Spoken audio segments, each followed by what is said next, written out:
Okay, so it's great to see you folks, and we'll probably have others join in here in coming minutes. So this time we had gone through section 2.2, which focuses on natural transformation. Eugenia Chang introduces natural transformations in her book, Joy of Abstraction, by saying it's an appropriate notion of relationship between functors. And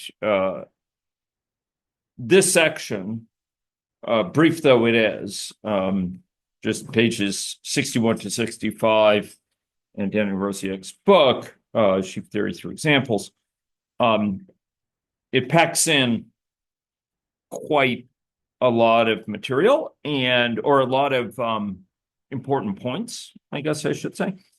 And I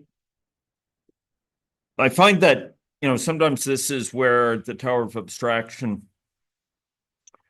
can become confusing to students. And so I thought I would introduce, with some of my own slides, some intuitive ways to think about natural transformations. These are approaches to the subject that I found helpful when first being exposed to the subject. And then talking a little bit more detail about the key construct of what's called the naturality square. And I had mentioned last time that there are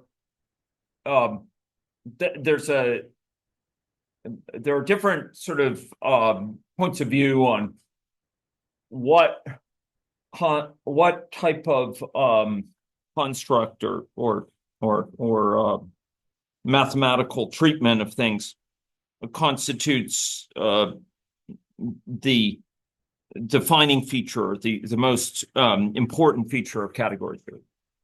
Some people argue it's categories, some people argue it's functors, and there's an important group who argue it's natural transformations. And I think actually the inventors of category theory, Eisenberg and MacLean, who introduced the concept, pointed to natural transformations as perhaps the most important contribution that led to the flourishing of category theory.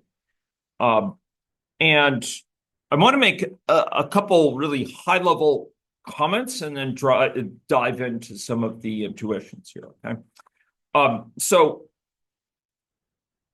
when we talked about categories, one of the things I introduced was this notion that often we generally think about the morphisms in a category as being, some sort of structure preserving mapping between things. It's not always. Sometimes they're relations, right? Like in a pre-order category, one thing is less than or equal to another, or one thing divides another. But often, like for the category of monoids, or the category of groups, or a category of stock flow diagrams, or a category of system structure diagrams, or causal loop diagrams, or a category of Petri nets, and even the category set in a certain sort of vacuous way, we think of the morphisms as being structure-preserving mappings between those. And often, particularly for these algebraic gadgets, they're called homomorphisms, right? So they're not just any mapping, they're structure-preserving mappings. Well, it turns out that natural transformations can be viewed as structure-preserving mappings between functors. They're ways of mapping one functor into another that is structure preserving. Now, between a given functor f and a given functor g, there may be no natural transformation. There doesn't have to be one from f to g, or there could be one from f to g and not from g to f. Structure here is going to be preserved by central construct we'll be looking at within a few minutes called the naturality square and the naturality condition associated with its commuting. So it's a commuting square, a square that has to commute, involving the two functors and involving morphisms in the on all four sides in the target category. I want to emphasize a very important point. And it's a point to keep in mind, especially during my first attempt to bring up some intuitions here, because it will be easy to get confused. These functors that are being related, functor F and functor G, they have to be functors from the same source category to the same target category. In other words, their sources have to be the same. The domain of those two functors has to be the same, and the codomain of the two functors has to be the same. So maybe functor F is from category C to category D, and functor G is also from C to D. That's really important to recognize. Okay? And in the natural square, all morphisms will be from D, even if they're labeled for the components from objects from C. And at some level, the existence of a natural transformation between functors, say category C to a category D, indicates compatibility at some level. They're doing something that has a certain systematic relationship, a certain, I think of it as compatible. And it's often helpful to be able to zoom down into thinking about, where needed, about what naturality means. But often it's very helpful to zoom out and just say, look, if we have a category of functors from C to D, the morphisms between them are natural transformations, and not have to worry about all the details of that. And generally, we want that ability in category theory to zoom in when we have to, but to abstract out for many cases. Okay. So one intuition I'd like to bring up here is it concerns this notion of relating two maps. So imagine we have some source, maybe it's some Google Earth or some characterization of the Earth at a more detailed level, and we map into different areas of the same target category. Okay, so we're gonna relate this to this, and we're imagining these two are in the same target category, the target category of maps or whatever. And here, a given point here, this is in Cambridge, Massachusetts, and this point, for example, central square, might be here. So this single point here we're interested in might be mapped in this map in the target category to this point, to this object, in this object as well. So there's one functor that maps it to here and one functor that maps it to here. And again, imagine these two are in the same target category. Okay, so we find this object sort of here and here. And what a natural transformation is going to be relating where that object went to for this case versus where it went to for that case, for each systematic object. So for example, notice that what I'm showing here are these two. These are in the same category we're imagining. And we're relating where it mapped to in one area of the category, where it mapped to in another area of the category with the other functor. Imagine each of these are functors. So this functor mapped it here in the target category. This functor mapped it here in the same target category. And what the natural transformation is going to do when it exists is relate where it mapped with one functor to where it mapped with the other functor. So central square was mapped here in this map and here in that map. Kendall square was mapped here in this map, here in this map. Back Bay Station was mapped here in this map, here in this map. and Harvard Square is mapped here in this map and here in this map. So the natural transformation here, I hope it's obvious. It's relating these two functors in some systematic way in terms of how they've mapped the objects. But what's interesting about a functor is, of course, more how it maps morphisms than objects. And so if we think about a morphism, a way of getting from this point to this point, from where it mapped Kendall square to where it mapped central square, then we could have we could use that for this functor, do that for this functor, and do that for that functor. And we could expect them to have a certain relationship to each other. We would expect, if these indeed represent where the original thing mapped central square in both ones and where it mapped Kendall square in each, if we have that, we would expect us to be able to start here in this, where it mapped it here, map that over to where it mapped it here, and go along to central square and get to the same place where we would go along to central, where it mapped the thing from Kendall to central square here and map it over. Those two would have to yield the same end target, namely this point, either mapping, relating this object to that object and taking this morphism, or taking this morphism here and then mapping over. If indeed this corresponds to this corresponds to that, and this path corresponds to that path, we would expect to be able to go like that or go like this and get to the same target. Kind of makes sense, right? If they really correspond to the same things back here, we'd expect us to be able to take either path here between these two places where it mapped them and get to the same target point.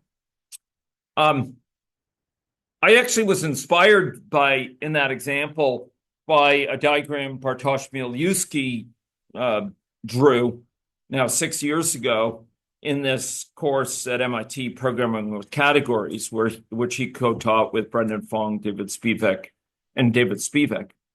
And what he talked about there is, sort of some abstract notion of the shape of a vertebrate animal.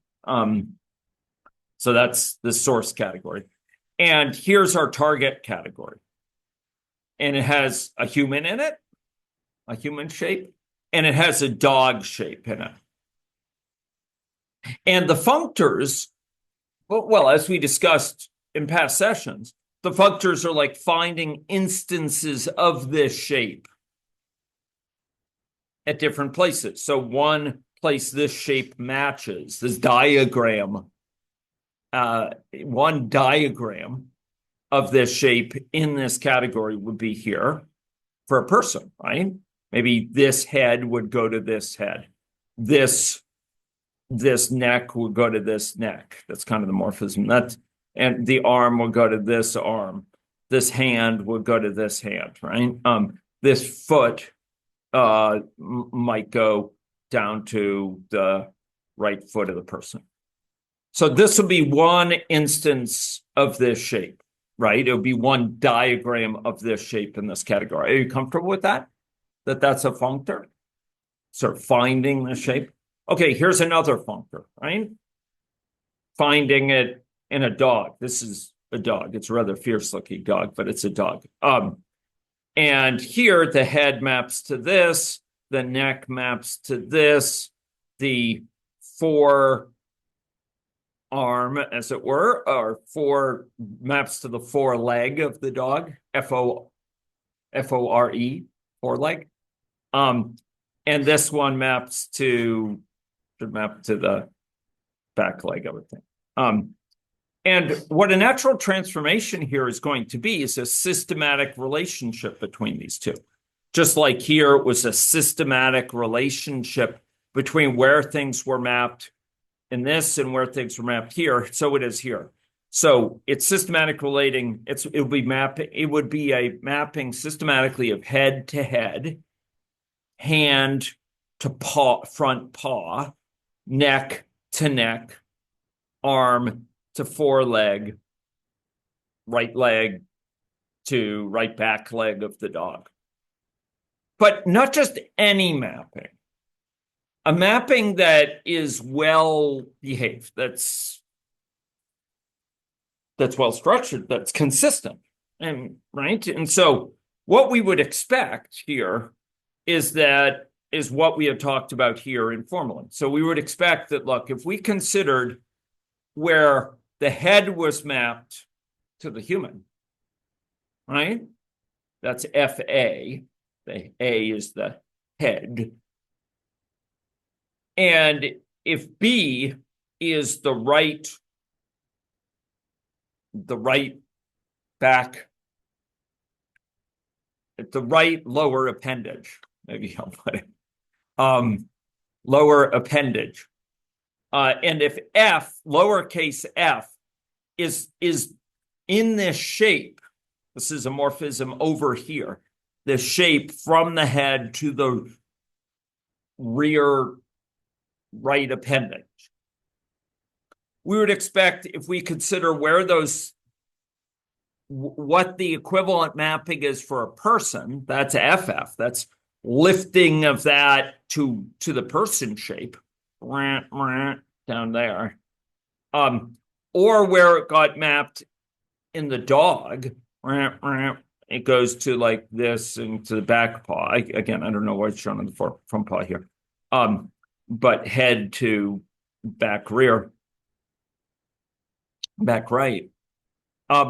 We would expect them to be compatible if we consider the head of the person and we translated it to the head of the dog and went from that to its back paw. We would expect to get to the same place as if we started from the head of the human, went to the back leg of the back foot of the right foot of the person, and then translated that to the corresponding part of the dog's anatomy, the back right paw of the dog. We'd expect to get to the same place. We'd expect it to be consistent. Okay, if you're telling me this is a map here from head to back right appendage, for F and G to be compatible in their interpretation of it, I need to have this commuting square. I need to be able to say, well, I could start at the head of the human, go to the back right appendage, back right leg of the person, or just right leg of the person, and then map over to the right back appendage of the dog, back paw of the dog, I guess, or start at the head of the human, go to the head of the dog, and then go from there to its right paw.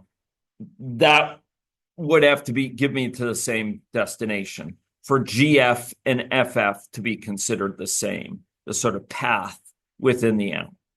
Same basic idea I had here. Translate over and go here, or go here and translate over. And this should remind you a little bit of what we saw even with functors, right? That, like, well, yeah, with covariant functors, if we have a functor, right? And we have a morphism in the source category. Maybe I'll switch over to this node. I mean, it's the same reasoning at a certain level, but there it was more basic, right? If we had a source category and a target category, say C and D, here's our morphism from A to B. And we consider where a functor mapped A, that's over here, that's FA, right? Where it mapped B, that's over here, FB. And we consider where it mapped maybe I'll call it G. So if I say F, you can know it's the functor. I'll call it G, where it maps G like that. This is FG. I mean, at the most basic level, a functor has to honor this connectivity between objects and morphisms here, in the sense that you can either map over A and then take the equivalent of the mapping of G to get to F of B, where it maps B, or you could be A here, take G, and then go map B, and you'll get to the same place, right? I mean, it's at the most basic level, it's got to map this morphism to go from the image of its source to the image of its target, right? I mean, that almost went without saying.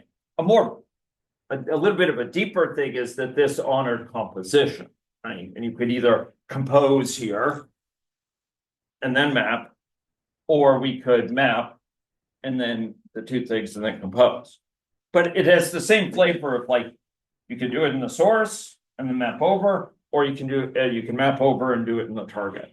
And I hope that that general idea, that general flavor is coming through here. It's the same basic flavor of being well behaved, sort of being well mannered in your mapping. To say that those are two functors, that there's a natural transformation between, to say it's natural to go between them requires you to be able to convert from the head of one to the head of the other, and then go to the rear right appendage, or to be able to go to the rear right appendage in the source and then go over. Okay? Are we comfortable with this? This basics of natural transformation. I want to make one other point here. First of all, this diagram, in what category is this in? In what category is this located? Well, FA, FF, FB, and these components here with G as well, they're all in this target category. Okay, for example, set. Maybe this mapping is set. These are called the components of the natural transformation. And you'll notice we write them typically almost invariably with Greek letters. Now, you'll notice that these are independent. It should be emphasized, these are independent of the functors being, the morphisms being lifted. It's not that there's a different alpha sub A for F as there would be for a small lowercase g over here, or I. No. There's got to be one thing that maps heads, heads here from F to heads here from G, independent of what's being lifted, what the particular morphism in over here. You notice that F, lowercase f, is a morphism over in the source category. And A and B are actually objects in the source category. So alpha sub A is saying, basically, how do I translate heads as mapped by the human functor to heads as mapped by the dog functor, right? The dog shape functor, the dog diagram. This is sort of asking, how do I map a head? How do I map a right rear appendage? That's B. Those are objects over here. We label these by them, even though these morphisms have to exist here. They have to be morphisms in this target category, but they are labeled by objects in the source category because they relate where that object mapped for this functor versus where it mapped for that functor. Same object. Are we okay with that? Okay. So let's look at this, a little bit more closely. You'll notice that Bartosz Milewski used this notation. You may remember that's the same as putting a check mark. The basic deal is this has to commute. You have to get to the same target here. When you start here, you can either take little f as it's been mapped by F, and then go across, translating a B from how it's mapped by first functor to how it's mapped to the second, or you can go translate from how A is mapped by first functor versus the second functor, and then use lowercase f as it's mapped by G. And you have to get to the same result for it to be compatible at some level, to be well behaved. And so here we could write this as alpha A followed by GF has to equal FF followed by alpha sub B. And the key point is this has to hold for all morphisms F. It must hold for all morphisms F for a fixed alpha B and alpha A. And for this particular functors F and G. Are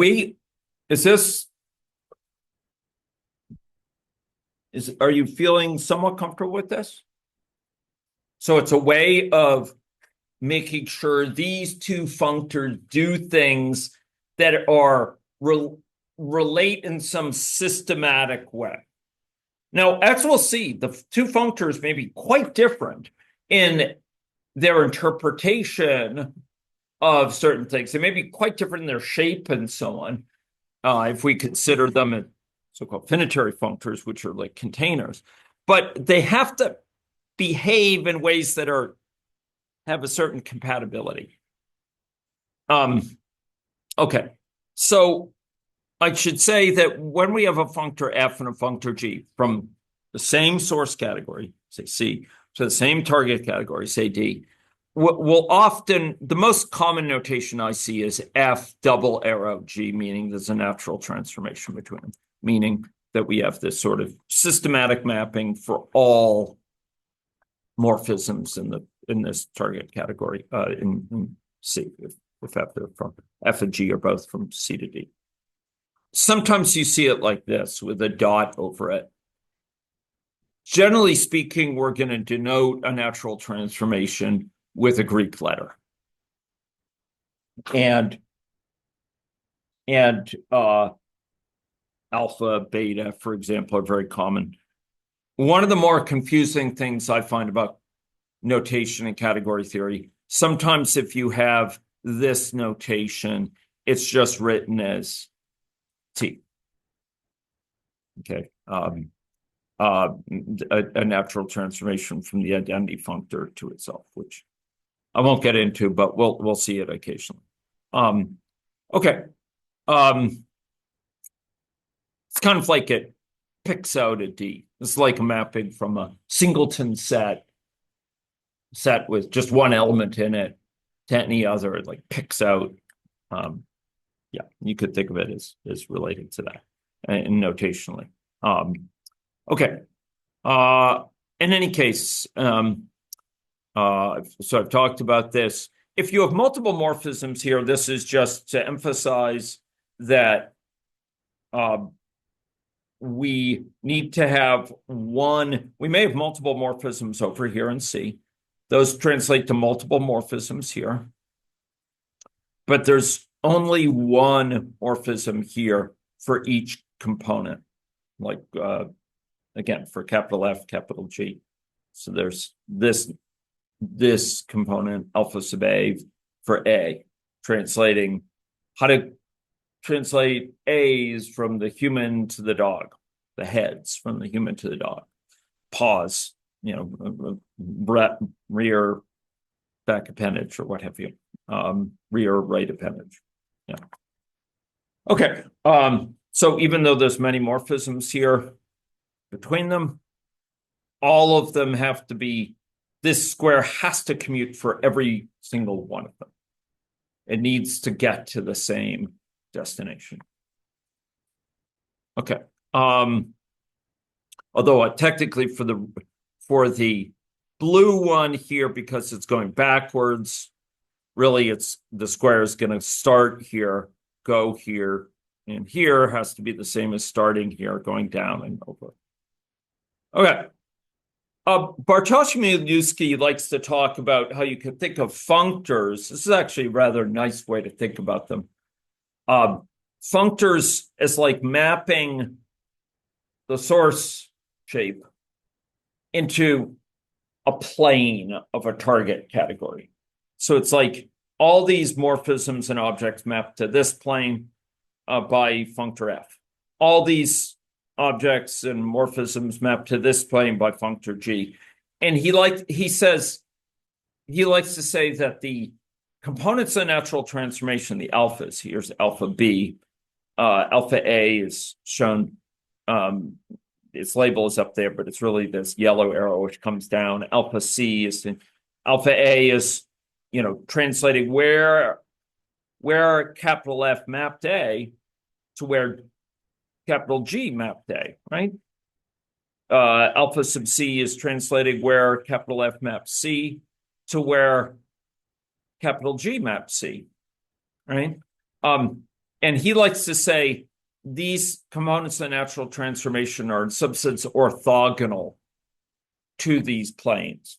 So like a functor translates on a plane, and different functors are at like different planes, and the natural transformations go down between planes. They're kind of orthogonal to them. And it turns out it's a very powerful notion for programming. So this will be treated more in a coming course sometime in the next year. But basically, with a functor,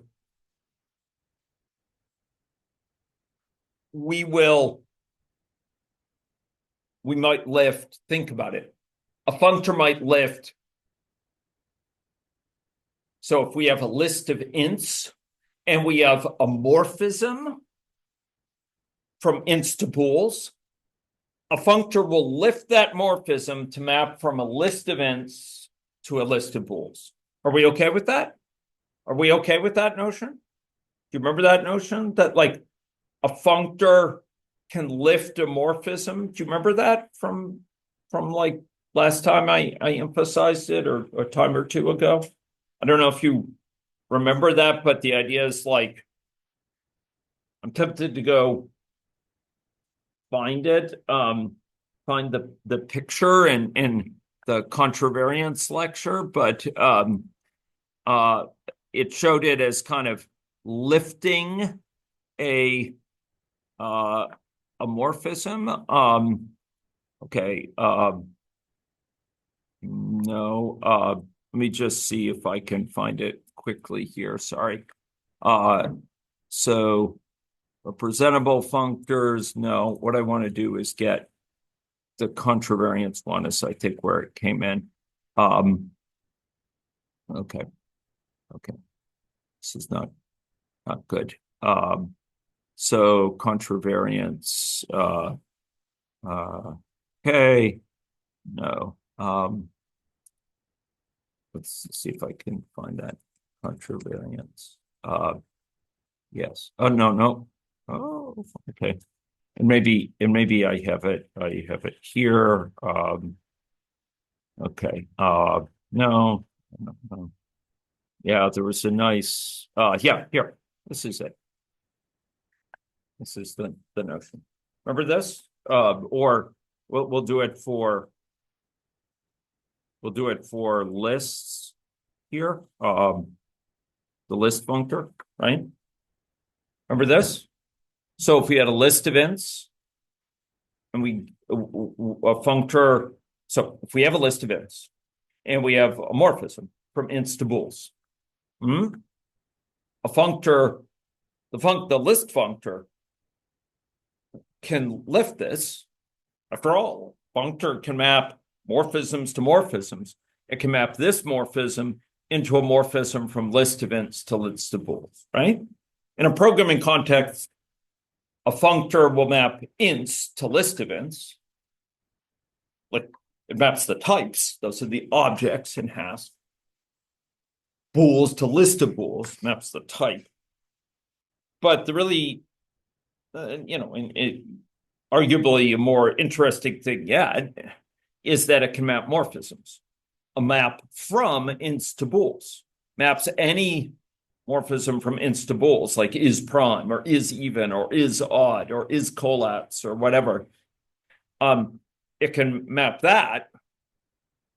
Any one is prime. It could turn into a map from a list of ints to a list of bools. Are we comfortable with that notion? Do you remember that? Okay, so the point here that Bartosz makes is that, look, functors change type, but they don't change the shape. So if this is a list of 100 things, you will get out a list of, if you have a list of 100 ints, you will get out a list of 100 bools. Do you agree with that? It's going to be a list and it's going to be of the same size, right?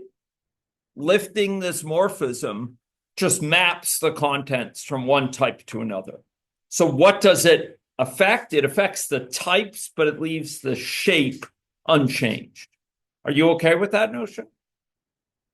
By contrast, a natural transformation does the reverse.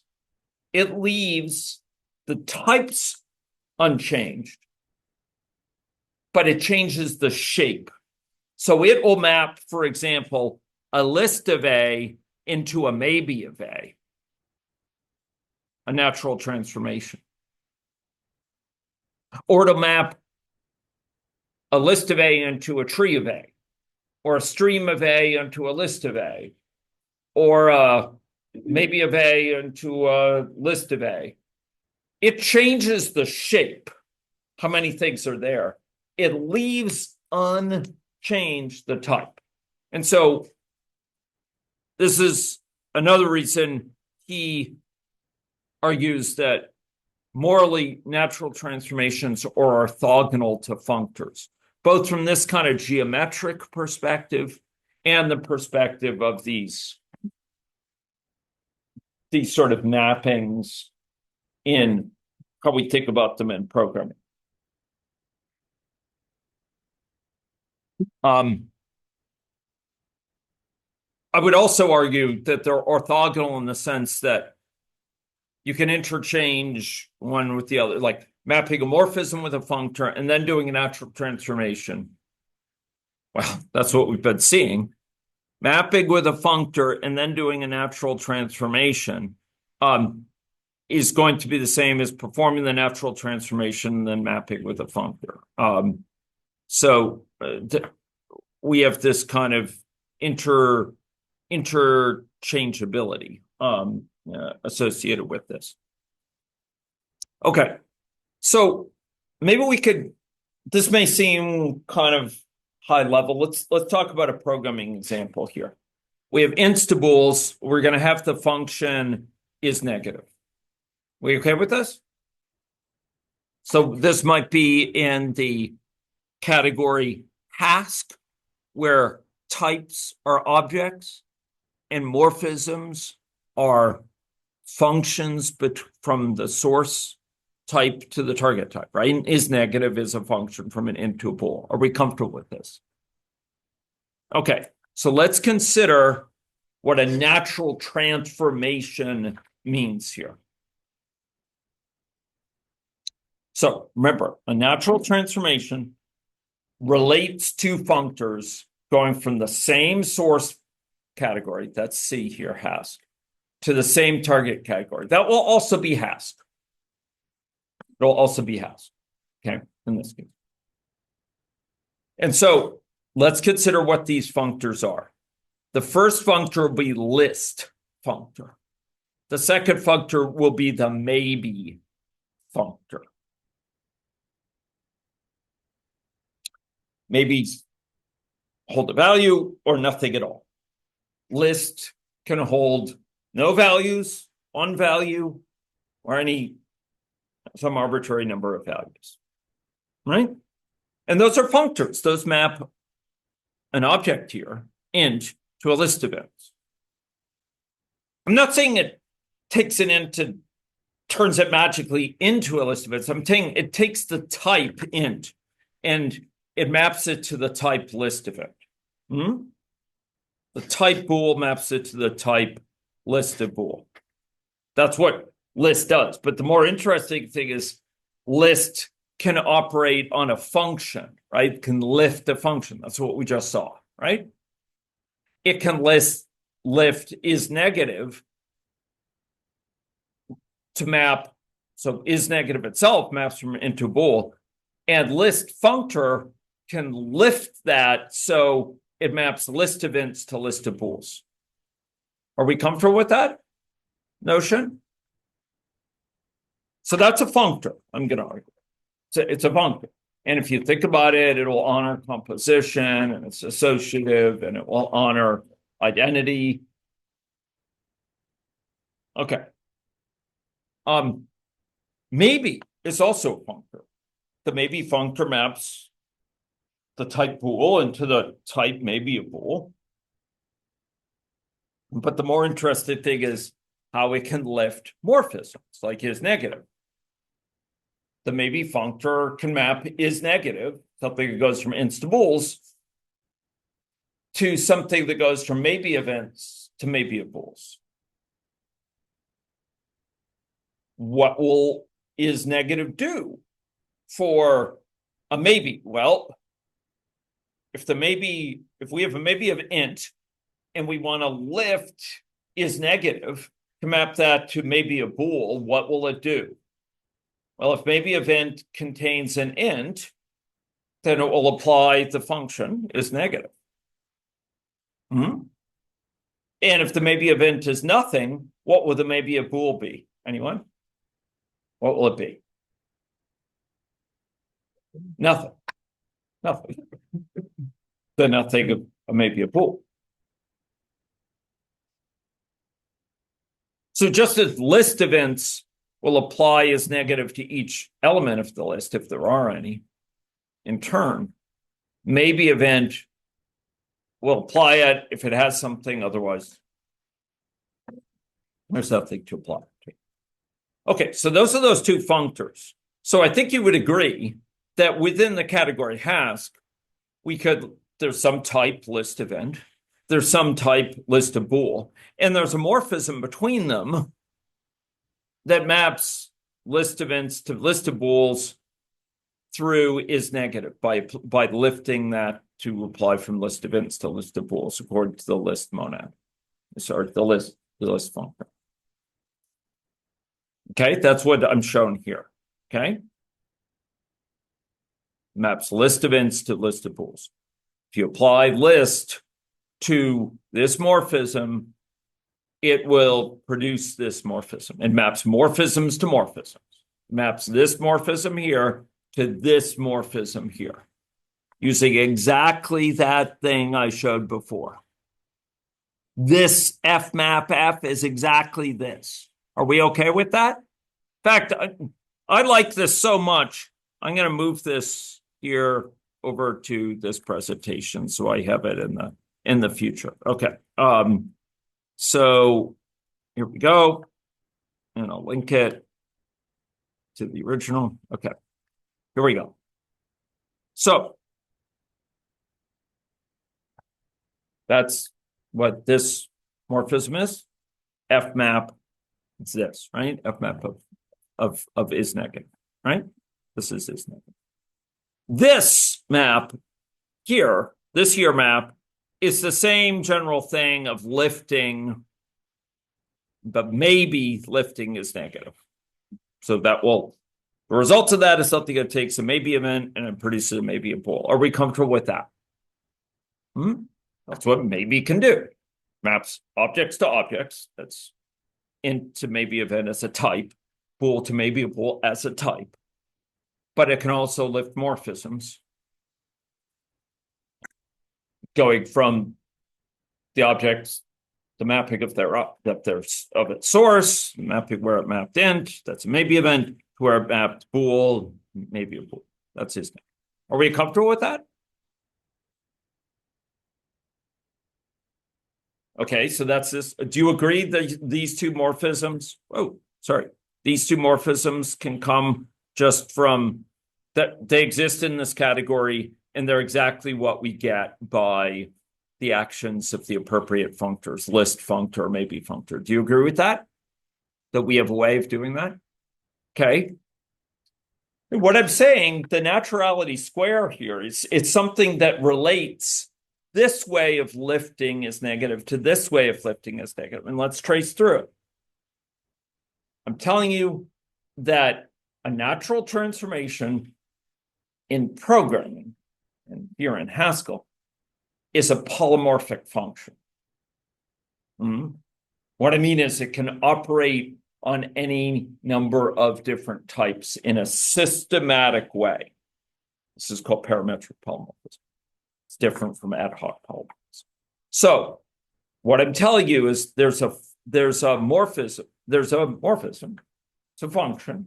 Morphism in Haskell is a function called safehead. Okay? Safehead takes a list of ints, and if it's got at least one value in it, it takes that value and puts it into a maybe, just that value. So the maybe has just that head. And if you have a list of ints, what you get out is a maybe event. If the list is empty, guess what it puts in the maybe? Guess what maybe is created? Remember what maybe either can have just a value or it can have nothing. So it's nothing. If this is empty, you can have nothing. Are we okay with that idea? So I'm telling you, there's a function, a polymorphic function you can define in Haskell called safehead. I think it's actually defined, but the point is you can define in Haskell, you can define these things. It's called safehead, and it does this mapping. Any list of ints, empty or not, you can map into a maybe event. Do you agree with that? Any list of bools, because it's a parametric function, because it can operate on different types, we could turn a list of bool into a list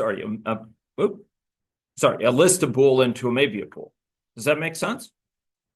Does that make sense? If the list of bool has at least one item in it, it takes the first and wraps it up as a just that in maybe, as maybe. And if it's nothing, if this is empty, it's nothing. It's a maybe a bool that's nothing. Are we comfortable with that? That these two exist? And what I'm telling you is naturality means something here. Let's see what it means. It means if we have some list of ints, maybe it has 10,000 things in it. Maybe it has one. Maybe it's empty. We can either map that to a bool with is negative by lifting is negative.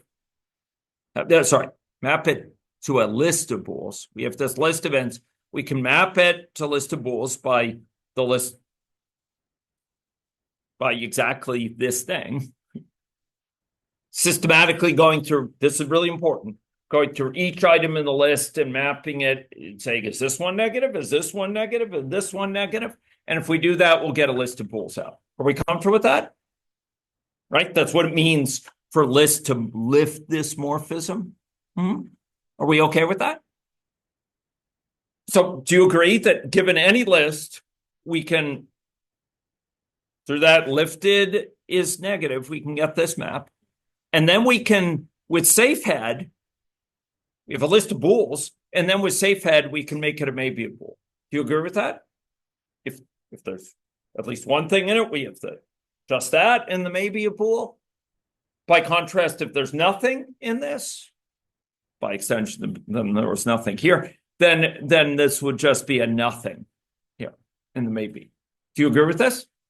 So if we do that, we have to get the same result for this to be commuting as if we take that original list of ints, we take the safe head of that, get a single value here in the maybe or no value at all, nothing, right?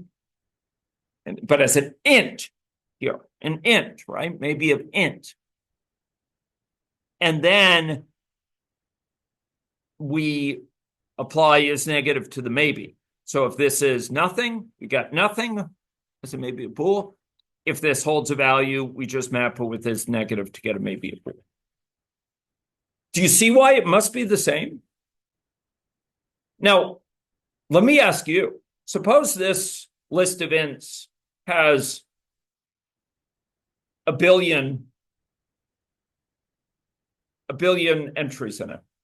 Do you think going this way, which way is faster? Going this way, mapping is negative over the billion, and then extracting the first with safe head? Is that faster, or is extracting the first and then mapping is negative for the maybe faster? The latter is like wicked faster, like crazy faster. If this says 1,000 things, it's also going to be faster. This says 100 things, it's going to be faster. This says 10 things, it'll be a bit faster. The point is, the fact that this is a naturality square, that it is provably the same, which is the case in Haskell, allows us to undertake optimizations. If we have a mapping followed by a safe head, we are guaranteed, it is assured, it is completely sound in a provable way that that's going to give us the same result as if we apply safe head and then map. And you can see here, it makes a huge difference for performance. So the issue of naturality is not some issue that only comes up when we're working in the mathematical domain and it's not really relevant to programming. It's hugely relevant to performance for programming, for parallelization of code, etc. Okay.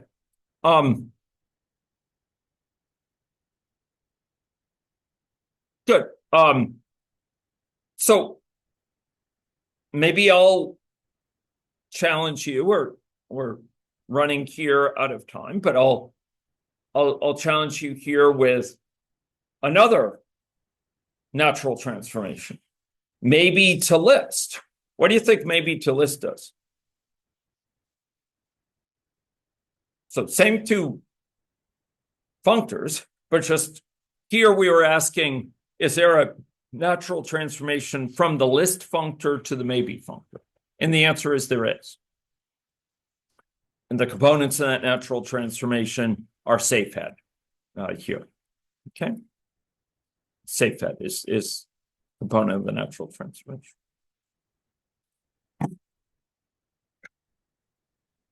All right, I guess I should say technically there is a natural transformation, and there could be more than one. Could you imagine another one besides safe head that would also be guaranteed?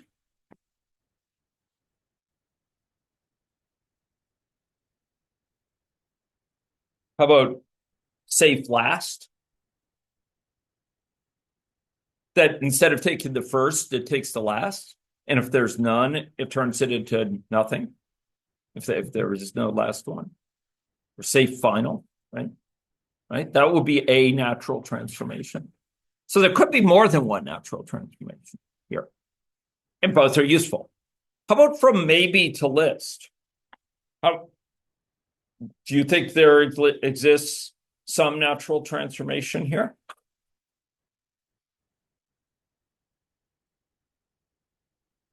So suppose the maybe has a single element in it.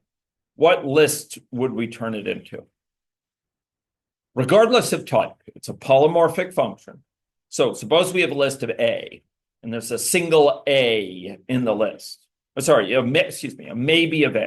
And there's a single, and it's just of A. So in other words, there is an A in the maybe. We have something. We have a value of type A. What could we turn it into? A list of what? Size what? 1, right? Like, kind of an obvious thing to do. And what I'm saying is, let's consider that. So suppose we have, and what would we do if the maybe has nothing in it? What would we turn it into? A list of size what?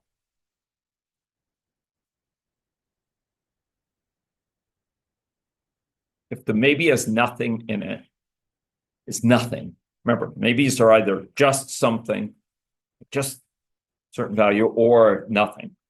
If it's nothing, what would I get out as a list?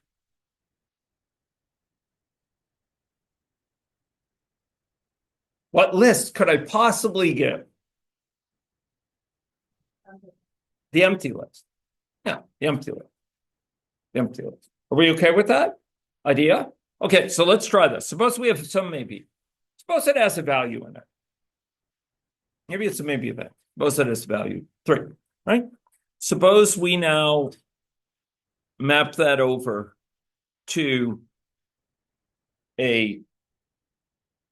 with this maybe to list, we map it over to a list. So we have a maybe of 3.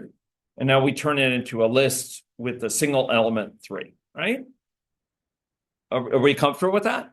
And we map that over using exactly this thing with list, right? Each of the items in the list, well, there's only one, gets turned into a bool. And we get a list of bool. Are we okay with this? We okay with that? Or, so that has to be the same as doing what? Starting with this maybe of 3, or just 3, maybe containing just 3, the single value 3, and then doing what? Mapping is negative by lifting to operate the maybe. If it has a value, it applies as negative to it. We get a maybe a bool. And the answer there, 3 is not negative, it's false, right? And then we could put that in a single list, false. Do we get the same result? You bet we get the same result. Suppose this were empty. Nothing. Suppose it's nothing. What would this turn into? Empty list. And we map is negative to the empty list. What do we get? We have an empty list of ints. We get if we map is negative to it, we get an empty list of bools. Is that the same as starting is nothing? Mapping is negative on is nothing. Well, is negative lifted to is nothing. So I say mapping it, I mean lifted to it. Well, if it's nothing, we just get what? Nothing.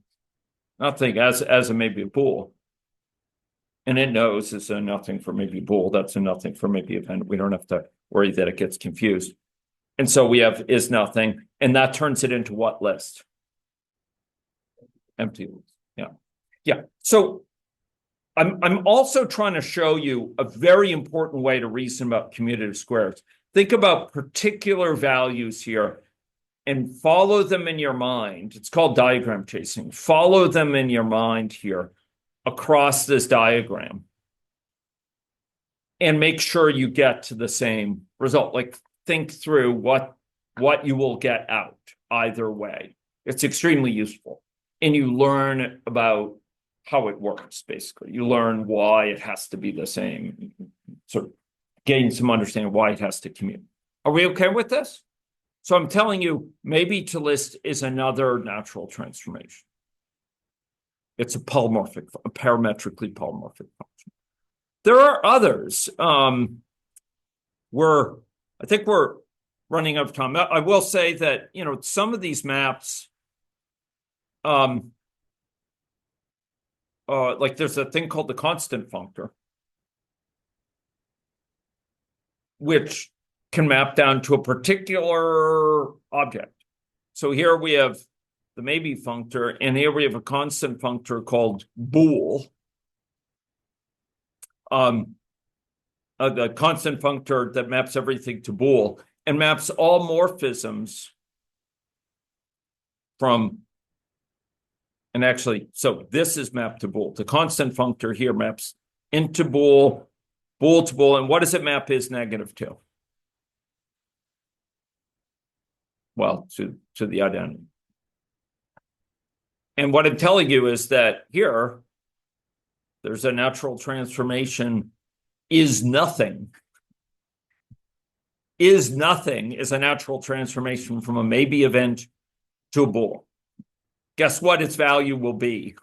as a bool if this is nothing. True. And if this contains a value, it will be false. And if you apply it to maybe of int and you have an int that's just of int, it's going to be false. But if you map that with this negative to a bool, so it has just a bool, and then map it here, you're guaranteed to have the same result, right? Because the mapping this does not change the shape, right? It doesn't make a maybe of int that had a value into a nothing as a bool. It retains the shape, right? And so this is a natural transformation. Now, natural transformations are not to be taken for granted. They are like having a natural transformation between two functors is how do I say? It's a wonderful thing. It suggests something about the compatibility of their functors. And I hope you realize, like, that's not to say these functors are the same. Maybe in list are not the same, but they somehow play together nicely. How they interpret lifting, in their context, how they interpret lifting, it plays nicely together, such that there's this well-defined mapping that you can define, called safehead, to relate them that is systematic. They're consistent in a certain deeper way. And without them being just the same, they play nicely together. Maybe they look at the world in a manner that has some fundamental similarities. But there's going to be other functors where you might not be able to have a natural transformation in category theory. One very powerful thing in Haskell is what's called theorems for free, which is basically all parametrically polymorphic, I have to get this right, functions. So all functions that can apply on a functor of any type, like list of ints or list of bools or what have you, like safehead can, or like is empty, or maybe to list. Any polymorphically parametric function, my understanding, guarantees naturality when used in this way in Haskell. You're guaranteed to have naturality. Okay. It comes as a result of parametric polymorphisms and the constraints on how you can define those things, that you can't define them in an unnatural way. Can I give you an unnatural one? Okay. I created an unnatural one. Okay. Okay, so this is the identity functor here, and this is the list functor. I'm imagining a transformation. I wanted to ask if it's natural. Given a value of type A, if that's not a string, return a list consisting only of that value. Okay. So this is what's called the identity functor. It is a type of functor. It maps ints to ints, bools to bools, etc. And so I'm asking, is there a natural transformation from this to this? So the issue is, if I have a type A and A is not a string, it's a very simple rule. Then we just pack it up into a singleton list. That's actually what this functor. This is actually a valid functor. List to val, val to list. Okay. So in this case, by the way, this the functor, the identity functor would map int to int, bool to bool, is negative to is negative. It's kind of maybe it's not so interesting functor, but I'm asking here, suppose we want this, but then if A is a string, we want to do something tricky. If the string is empty, if this is a string, we want to say, if this is a string and it says empty, the word empty, return an empty list. Otherwise, if it doesn't say that, we just have a string here. We just have we give back a list containing just, whatever string we have. But it actually looks, okay, is this a string? And is it the word empty? Is this a natural transformation?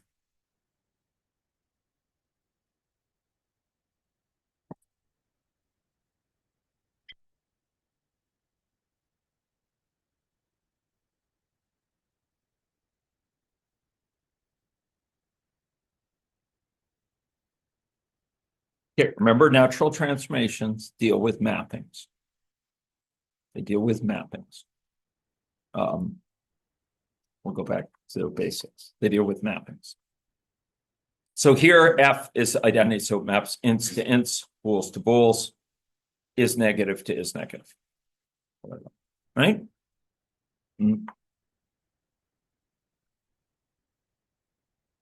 Suppose we have something that takes, and down here will be list function, the list function. We know how to lift things to that. Okay. And what I'm saying is this one, which peaks here and says, if this is string, so suppose A is string here. And suppose B is int. Right? So I'm saying, suppose F, the function F, is a string, and suppose it's just for length, like it just has the length of the string. So now we have here string, right? And what is we have identity functor, so this is just string. This is int, and this is length. Are we okay with that? This is that funky rule that we said. If it says empty, quote, empty as the string, then we turn it into an empty list. Otherwise, we turn it into a list that contains the string. Here,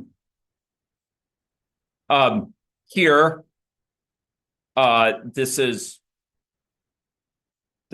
int, and we just and we say, oh, is this thing a string that says empty? No, it's an int.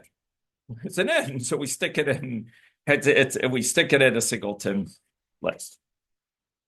So if we go this way, is it the same as this way? Is it always the same? You know what value I want to try it with? You know what value I want to try it with? What value is a weird value? What value is a weird value? Empty. The word empty. Suppose I say empty. Okay, we're going to say this way. What does it do? Takes the length of it, 5, right? And then it sticks it in a list. This way, what does it do? It says empty. Oh, that's a special word. I'm going to create an empty list.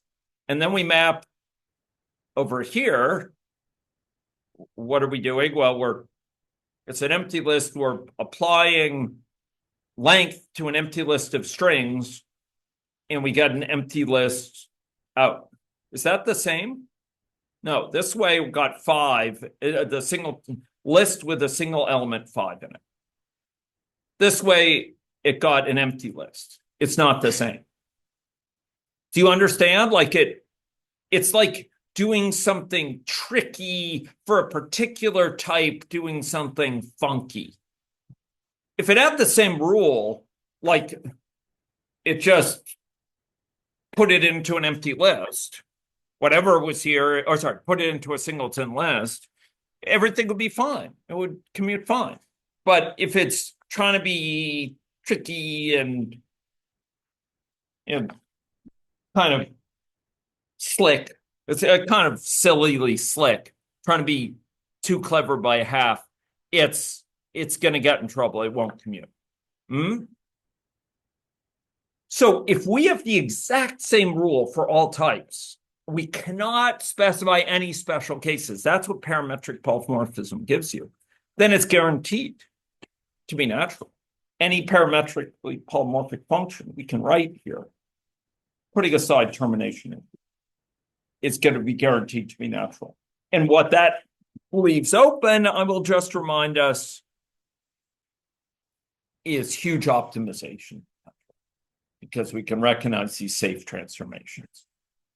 We could take advantage of natural transformations to transform our program from this to something that's provably the same, this, and do it in vastly less time.